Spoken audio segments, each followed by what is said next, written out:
السلام علیکم ورحمۃ اللہ وبرکاتہ۔ جی پیارے دوستو، اللہ تعالیٰ خوش رکھے آپ کو۔ آج کا موضوع ہمارا ہے کشتہ۔ کشتے کو کاربوناس بھی کہتے ہیں، یہ فارسی کا لفظ ہے جس کا معنی ہے مارا ہوا۔ مخصوص کشتے کے مرکب کو کاربوناس بھی کہا جاتا ہے، تکلیس بھی کہا جاتا ہے، یعنی کہ چونے جیسا۔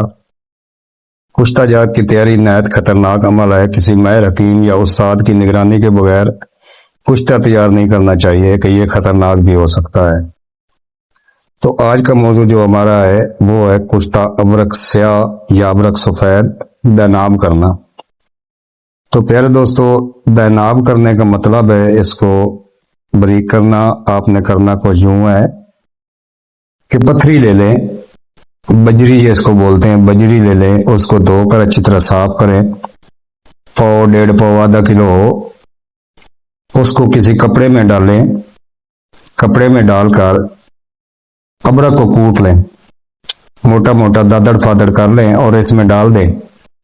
ایک ٹپ پانی کا بھر لیں، پانی کے ٹپ میں آپ نے اس پوٹلی کو، کپڑے والی پوٹلی کو جس میں ابرک اور پتھری ہیں، اس کو رگڑنا ہے تلی پر رکھ کر۔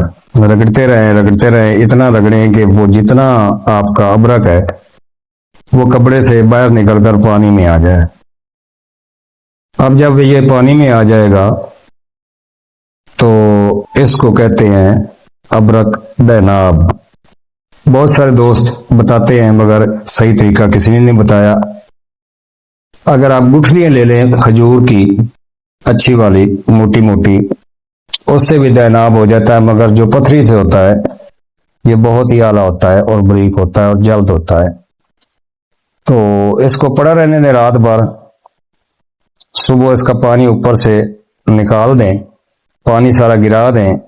تو پیارے دوستو، نیچے جو بیٹھ جائے اس کو دھوپ پر رکھ کر خشک کر لیں، کسی کپڑے پر، کپڑا زمین پر بچھا کر، صاف جگہ پر کپڑا بچھا کر اس کے اوپر گرا دیں تو پانی اس کا جلد زمین پی جائے گی۔ زمین پکی ہو، یعنی کہ جیسے کہ لینٹر وغیرہ ہو، فرش پر پانی جلدی خشک نہیں ہوگا۔ لینٹر وغیرہ پر آپ اگر یہ عمل کریں گے یہ بہت جلد خشک ہو جائے گا۔ اس کو سنبھال رکھیں، انشاءاللہ یہ سفید بھی اسی طرح اور سیاہ بھی اسی طرح کرنا ہے۔ اسی طرح آپ نے دیناب کر لینے ہیں۔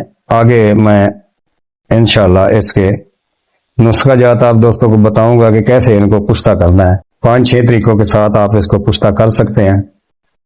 تو بنائیں اور دعاؤں میں یاد رکھیں۔ حکیم طارق جوید فرام فیصل آباد، اکثیر کشتہ گر و مہر دباتات۔